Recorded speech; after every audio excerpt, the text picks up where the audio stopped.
Okay बेटा, तो अब अपना नेक्स्ट टॉपिक है इम्प्लांटेशन, एनसीईआरटी चैप्टर नंबर 3 में, क्लास 12 समझिएगा व्हाट इज इम्प्लांटेशन। मान लीजिए आज किसी मेल और फीमेल के बीच कोई टेस्ट हुआ, आज किसी लड़का और लड़की या मेल फीमेल के बीच में फिजिकल रिलेशनशिप हुआ, कितने दिन बाद प्रेगनेंसी कंफर्मेशन हो जाएगा कि प्रेग्नेंट हो गए? प्रेगनेंसी आंसर है ह्यूमन इम्प्लांटेशन का जो टाइम ड्यूरेशन है, इसका ड्यूरेशन है, टाइम ड्यूरेशन अबाउट 1 वीक, यानी कि 7 दिन में ह्यूमन इम्प्लांटेशन हो जाता है। अब इम्प्लांटेशन मतलब होना क्या है और कहाँ पर होना है, उन सारी चीजों को हम पहले जान लेते हैं। क्लियर ना? तो एनसीईआरटी लिख रहा है इम्प्लांटेशन में, उससे पहले आप जानिए पेज नंबर 52 में लिखा है अगर किसी को लड़की पैदा हो रही है तो उसके लिए माँ जिम्मेदार नहीं, पिता जिम्मेदार है। बाप, हाँ वही तेरा जो भी तुम लैंग्वेज बोल रहे हो। ओके, पिता जिम्मेदार होता है ना कि माँ, क्योंकि इसमें लिखा है एनसीईआरटी ने कि वाई क्रोमोसोम से फादर से आता है। ओके ना? यदि फादर वाई क्रोमोसोम नहीं दे सकता तब उसके लिए जिम्मेदारी है पिता की। इस पैराग्राफ को आप पढ़ लेंगे क्योंकि पहले बहुत हिंसा हुई। हिंसा मतलब, अरे वो रॉकी का डायलॉग सुना, वायलेंस मतलब हिंसा, आई अवॉइड। वही ना कि बहुत सा मारपीट हुआ, सास ने अपनी बहू को बहुत मारा, लड़की में 2 लड़कियां 3 लड़कियां 4 लड़कियां, खाना नहीं देंगे उसको। होता था एक्चुअल में दूसरा शादी करा दी अपने बच्चे की। सोचते थे कि पत्नी में प्रॉब्लम है, लेकिन अब साइंस लिख रहा है कि प्रॉब्लम ये हस्बैंड की साइड से। क्लियर ना? ये तो सब ऐसे फालतू की नॉलेज है, ऐसे कुछ जरूरत नहीं है, आपको एग्जाम में नहीं पूछा जाएगा, आपको सिर्फ मेडिकल करना है। चलिए यहाँ से देखेंगे। अब इम्प्लांटेशन किसका होगा? जाइगोट। अब मैं स्टार्ट करूंगा जाइगोट से। बेटा प्रोसेस को इसको पहले समझ लेना है। जाइगोट कैसा होता है? 2n होता है। जाइगोट कैसे होता है? 2n। अब ये एनसीईआरटी लिख रहा है कि जाइगोट में होगा सेल डिवीजन। सेल डिवीजन होगा? नहीं होगा, क्लीवेज होगा। सेल डिवीजन नहीं होता, क्लीवेज होता है। What is the difference between cleavage and cell division? आपको शायद आपने लास्ट ईयर पढ़ा होगा, आपके टीचर ने आपको पढ़ाया होगा, आपने सुना नहीं है बस, या नहीं पढ़ाया होगा, जैसा भी हो मुझे नहीं पता, लेकिन मैं तो बताऊंगा जरूर। क्लीवेज क्या है एंड सेल डिवीजन क्या है, उस चीज को ध्यान से सुनेगा। क्लीवेज में, जो क्लीवेज एक प्रोसेस है, उसमें G1 और G2 2 फेज नहीं होते हैं। जब हम सेल डिवीजन पढ़ते हैं तो वहां पर आपको मिलता है M phase, I phase. I phase में G1, S और G2। तो यहाँ पर G1 और G2 दोनों फेज नहीं है, S है और M फेज। तो जाइगोट डिवाइड वाया क्लीवेज। कौन सा डिवीजन? Cleavage division. और क्लीवेज डिवीजन मैंने बताया एब्सेंट, यानी कि नहीं होगा। G1 एंड G2 2 फेज नहीं होगी, ना G1 होगी ना G2 होगी। इधर क्लियर? अब अच्छा, इसका डिवीजन क्या है? अब मतलब समझ लो G1 नहीं है, G2 नहीं है, तो होगा क्या? मेरे पास मान लीजिए 8 बीघा जमीन है। बीघा एक कुछ एरिया का नाम है। इतना जमीन मेरे पास है और मेरा एक बेटा है, तो 8 बीघा मेरी है। मेरे मरने के बाद वो मेरे बच्चे की हो जाएगी। हालांकि मेरे पास 8 नहीं, बहुत ज्यादा है, मुझे याद आ गया। ओके, नहीं खेती नहीं करता नहीं, बात समझो बेटा। मान लीजिए मेरे पास जितना जमीन है वो मेरे बेटे की हो गई। यदि मेरे 2 बेटे हैं तो दोनों में आधा आधा हो जाएगा। ऐसा थोड़ी ना, जैसे यही रूम मान लो, ये मेरा एक रूम है, हालांकि मेरा नहीं, कुछ का है, मेरा रूम है। 1 2 3 4 5 6 7 6 लोग हैं, बच्चे में 6। इन 6 स्टूडेंट को ये रूम देना मुझे। तो मान लीजिए एक बच्चा होता तो पूरा रूम उसका, 6 लोग हो गए, तो इसी रूम को डिवाइड कर लेंगे, यानी कि एरिया नहीं बढ़ाएंगे, उसी में बंटवारा करते रहेंगे। और जो सेल डिवीजन होता है उसमें सेल अपनी ग्रोथ करती है, साइटोप्लाज्म बढ़ेगा, यानी कि समझ जाएंगे आप, देखना जाइगोट सिंगल सेल है, 2n है बेटा, आगे एरिया उतना ही रहेगा, न्यूक्लियस 2 हो गए और यहां से ऐसे बंटवारा हो गया, यानी कि इसमें G1 नहीं हुआ, G2 नहीं आया, यानी कि सेल ने अपना साइज बड़ा नहीं किया। अब इतनी सेल्स हो गई, एक सेल ये हो गई, एक सेल ये हो गई, आगे एरिया उतना ही, अब इसके 4 भाग हो गए, यानी कि साइटोप्लाज्म नहीं इंक्रीज होगा, बस में ना, साइटोप्लाज्म इंक्रीज नहीं होगा, बस इतना अंतर है कि साइटोप्लाज्म नहीं बढ़ेगा, जो है बस इतना ही है, इतने में काम चलाना है, उतने ही में बंटवारा करते रहो। पहले एक पार्टीशन किया तो छोटे छोटे 2 रूम हो गए, फिर उसके 2 बच्चे हुए और उन्होंने डिवाइड कर दिया, मतलब रूम छोटे छोटे हो रहे हैं, लेकिन नंबर तो बढ़ रहे हैं कि 4 सेल हो गई, 8 सेल हो गई, 10 सेल हो गई, सेल का नंबर बढ़ रहा है लेकिन एरिया नहीं बढ़ रहा है, तो उतनी यहां पर 4 सेल हो गई, 4 के बाद यहां पर 8। अच्छा, इनके सेल नाम नहीं होता बेटा, इनको सेल नहीं बोलते, इनको बोलते ब्लास्टोमियर या ब्लास्टोसाइट, सेल नहीं बोलते बेटा, इनको बोला जाएगा ब्लास्टोसिटिस और ब्लास्टोमियर। और यहां पर कितनी सेल है? 2, तो बोलेंगे 2 ब्लास्टोमियर, इसमें 4 ब्लास्टोमियर, यहां पर 8 सेल स्टेज या 8 ब्लास्टोमियर, बस में आए ना। अच्छा, और इसके दूसरा भी नाम है, जब 8 सेल हो जाती है तो उसको हम लोग क्या बोलते हैं बेटा? मोरूला। क्या बोलेंगे इसको? मोरूला। जब 8 सेल स्टेज हो गई, मोरूला। और हर बार कौन सा डिवीजन हो रहा है? माइटोसिस। यहां पर भी माइटोसिस, यहां पर भी mitosis, but G1 G2 absent, इसलिए इसको क्लीवेज बोलते हैं। आगे कितनी सेल्स हो गई? 8 के बाद ऐसे लिख दिया, 16, ऐसे मतलब बनाते नहीं बने, ऐसे लिख दिया। अब इसका नाम हो गया ब्लास्टुला, जैसे मोरूला ऐसे ब्लास्टुला नाम हो गया। कितनी सेल स्टेज है? 16 सेल स्टेज और 16 ब्लास्टोमियर, बस में आ रहे ना। मैं एक काम की चीज बता रहा हूं, ध्यान से सुनना। एनिमल्स में इसके आगे सेल नहीं बनेगी, बस यही। अगर गाय, भैंस, बकरी, कुत्ता, बिल्ली, गधा, घोड़ा होता तो 32 भी हो जाती, फिर इम्प्लांटेशन होता। अपने में इम्प्लांटेशन यहीं से शुरू हो जाता, 16 का। कितने दिन की बात है? आपने पढ़ा है कि human cell divide within 24 hours, बताया था मैंने। 24 घंटे में ह्यूमन सेल डिवीजन करती है। तो एक बार ये 24 घंटा हो गया, एक दिन, 2 दिन, 3 दिन और 4 दिन, 4 डेज में ये। अब ये कहां पर हुआ? सब एम्पुला में हुआ। एम्पुला याद है ना, ओविडक्ट में। एम्पुला सब आगे चला, पहुंचा इस्थेमस, और उसके नीचे इस तरफ आओ ना, इस तरफ यूटेरस। कहां पहुंचे? यूटेरस। अब पहुंच गए हम लोग यूटेरस में। अब यूटेरस में पहुंचने के बाद जो 16 सेल स्टेज है, इसका डायग्राम आगे देखो बेटा। 16 सेल के बाद कैसा बनेगा, गौर से देखना मेरे बच्चे, ये बड़ा काम का चीज आप सीख रहे हैं। 16 सेल में कुछ सेल्स इसके बाहर की ऐसी लेयर बनाएंगे। अब ये बन चुका है, अब यहां पर ज्यादा भी हो सकती है, 32 भी हो सकती है, लेकिन ओविडक्ट में बस 16 सेल्स हो सकती है, 16 सेल। अब नीचे आके अगले दिन ये होगी 32 सेल। लाइक फुटबॉल की तरह, सॉलिड बॉल की तरह स्ट्रक्चर दिखाई दे रहा है, दिख रहा है ना।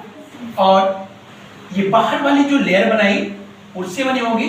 बाहर वाली लेयर का नाम होता है ट्रोपोब्लास्ट।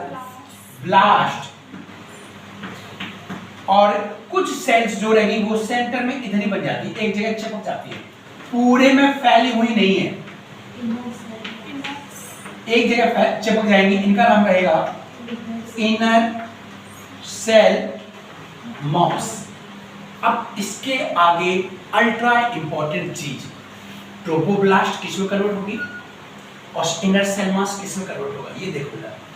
जो बच्चा बनेगा इनर सेल मास या ट्रोपोब्लास्ट, कौन सी चीज किस में कन्वर्ट होगी, ये सबसे इंपॉर्टेंट। पेज नंबर 53 सबसे नीचे की लाइन देखो, 53 में नीचे से सेकंड लास्ट में लिखा है इनर सेल मास, मिला ना, डिफरेंशिएट इनटू किसमें किसमें बेटा, यहां से लिखा हूं, डिफरेंशिएटेड इनटू 3 लेयर, किसमें कन्वर्ट हो जाएगा, कौन कौन सी लेयर होती थी, एक्टोडर्म, मेसोडर्म और एंडोडर्म। यहां पर लिख दे रहा हूं नंबर 1 एक्टोडर्म, सेकेंड में लिख दे रहा हूं यहां पर मेसोडर्म और थर्ड में एंडोडर्म। ये नाम पहले भी सुने हैं ना बेटा, एक्सीलेंट। और ट्रोपोब्लास्ट किसमें कन्वर्ट होगा, ट्रोपोब्लास्ट किसमें, जहां से आप देखेंगे उसी को ऊपर कहीं देखना, यहां पर दिया नहीं है, मैं लिख दे रहा हूं, कन्वर्ट इनटू किसमें बेटा, प्लेसेंटा, किसमें बेटा, या क्रोनिक विली, किसमें कन्वर्ट होगा, क्रोनिक विली। अब इसको थोड़ा सा डायग्रामेटिक समझ लेते हैं, तब बहुत अच्छे से समझ में आएगा। इसको पहले लिख लीजिए, फिर मैं इसको डायग्रामेटिक समझा दे रहा हूं, फटाफट लिखिएगा। इसके आगे जो भी आप सीखने का बहुत ज्यादा काम की चीजें क्लियर ना, और से देखिएगा इन सब चीजों को। एनसीईआरटी ने क्या लिखा देखिएगा, देख लो मैंने बताया कि ट्रोपोब्लास्ट बनेगी किसमें, प्लेसेंटा यानी क्रोनिक विलाई में, और इनर सेल मास 3 लेयर में डिवाइड हो जाती है। लेयर का नाम है एक्टोडर्म, मेसोडर्म और एंडोडर्म। ये तो आप पहले से पढ़े हैं ना।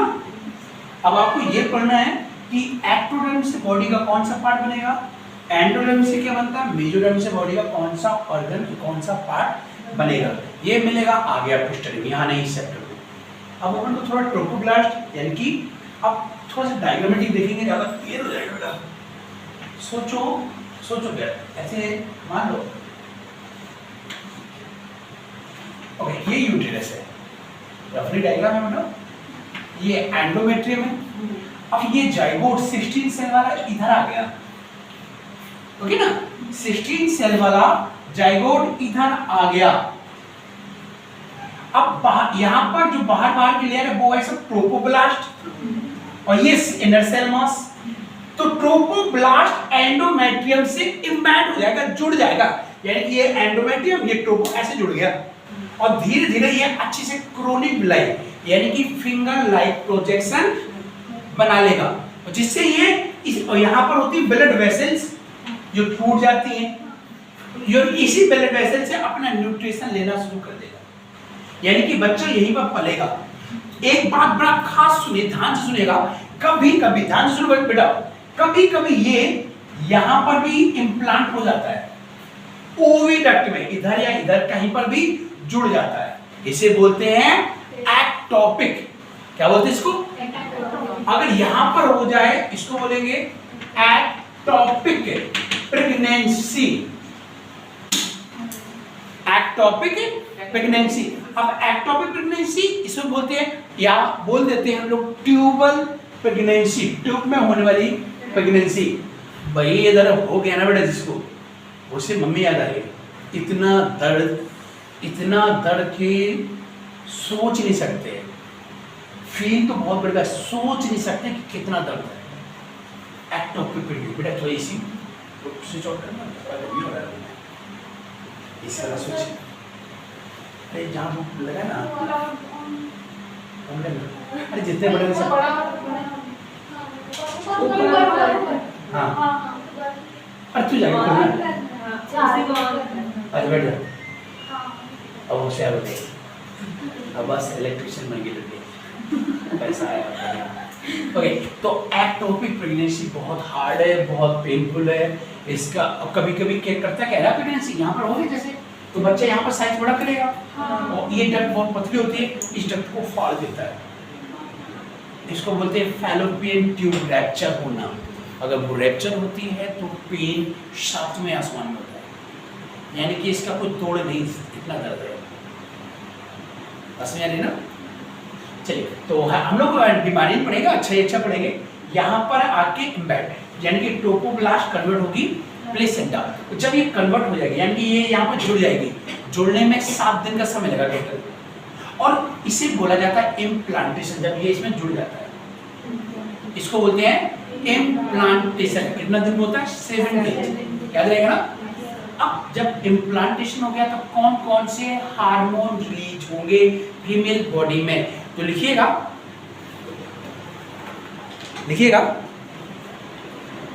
एक इसी के बाद लिखना है आपको ऊपर से। क्या लिखना है आपको?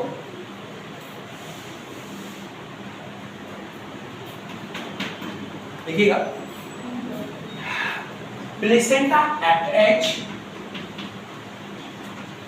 एट मतलब काम करती है at endocrine tissue which secretes कौन सा हार्मोन? पहले लिख दे रहा हूं HCG। HCG मतलब ह्यूमन क्रोनिक गोनाडोट्रोपिन हार्मोन।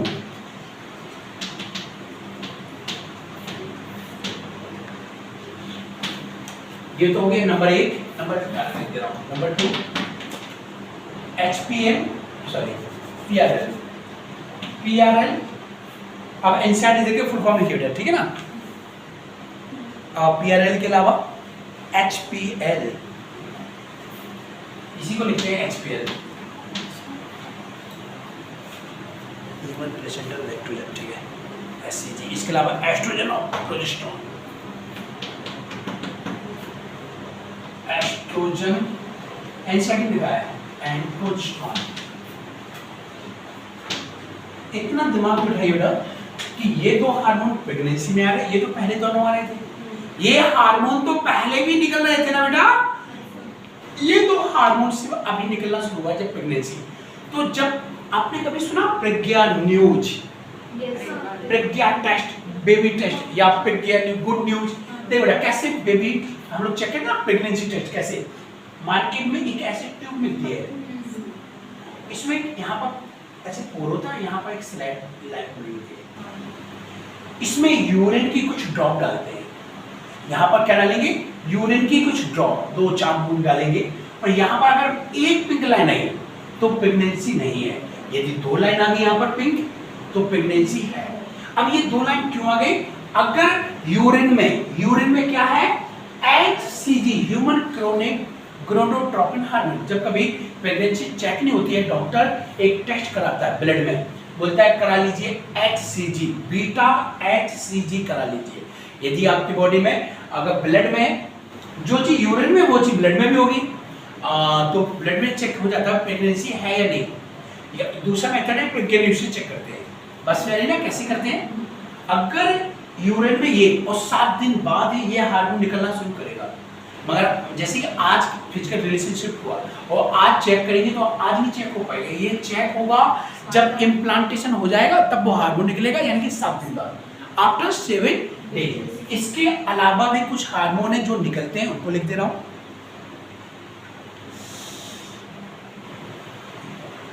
एक और है रिलैक्सिन। अच्छा, रिलैक्सिन हार्मोन का काम क्या है बेटा? जैसे कि बच्चा जन्म ले रहा है, रिलैक्सिन करता क्या है?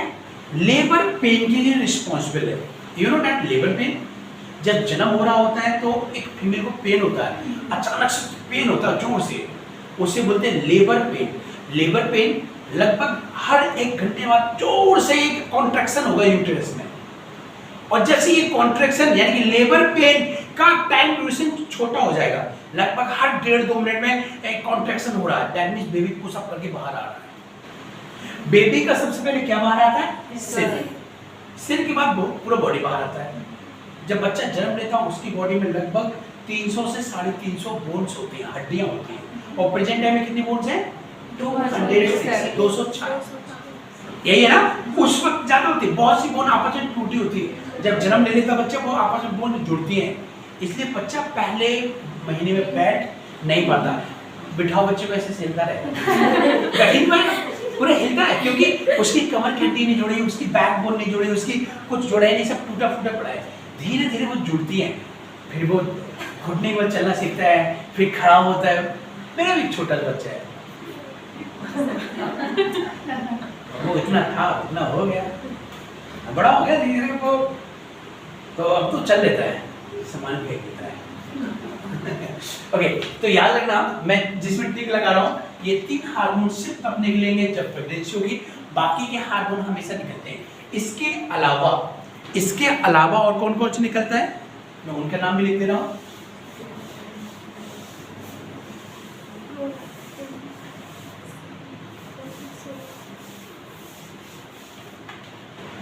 एनसीईआरटी में लिखा है एस्ट्रोजन, प्रोजेस्टेरोन के अलावा कॉर्टिसोल, प्रोलैक्टिन और थायरॉक्सिन। 5 में लिख देंगे आप, cortisol, prolactin and thyroxine, thyroid. अगर ये हार्मोन बढ़ गया या कम हो गया तो बच्चा बहुत मेंटल डिसऑर्डर हो जाएगा। बच्चा कैसे, या तो हाइट कम रह जाएगा, मेंटली डिसऑर्डर यानी कि पागल बच्चा पैदा हो सकता है। इसलिए माँ हमेशा प्रेगनेंसी के समय में थायराइड का चेक जरूर कराती है। हर पहले महीने, तीसरे महीने, 5वें महीने में कहीं थायराइड बढ़ तो नहीं। अगर थायराइड बढ़ गई तो शरीर फूलेगा आपका, और प्रेगनेंसी में शरीर वैसे फूलता है, पता नहीं चलता कि थायरॉक्सिन के कारण फूल रहा है या हार्मोन के कारण। तो उसको हमेशा अपना थायराइड चेक कराते रहना चाहिए, तभी बेस्ट प्रेगनेंसी का रिपोर्ट आएगा, सॉरी अच्छा बेबी पैदा होगा। क्लियर ना? चलिए ये तो हो गया कंप्लीट। आखिरी लाइन लिखना है, आखिरी लाइन है, बस जो छूट गया पीछे मेरे से, मैं यहाँ पे लिख दे रहा हूँ। आपको याद है इनर सेल मास जो 3 लेयर में कन्वर्ट होता है, is also called stem cell. क्या बोलेंगे? Stem cell is convert into embryo. यही एम्ब्रियो में कन्वर्ट हो जाएगा, एम्ब्रियो से बच्चा बन जाएगा, मेल बने या फीमेल बने। चलिए अब हम हेडिंग डालेंगे प्रेगनेंसी एंड एम्ब्रियोनिक डेवलपमेंट। अच्छा ये तो हेडिंग चल रही थी ना? नहीं, अभी तो हम लोग वो पढ़े थे इम्प्लांटेशन, ओके ना? इम्प्लांटेशन हमने कुछ डिटेल भी आगे वाला हेडिंग का डाल दिया।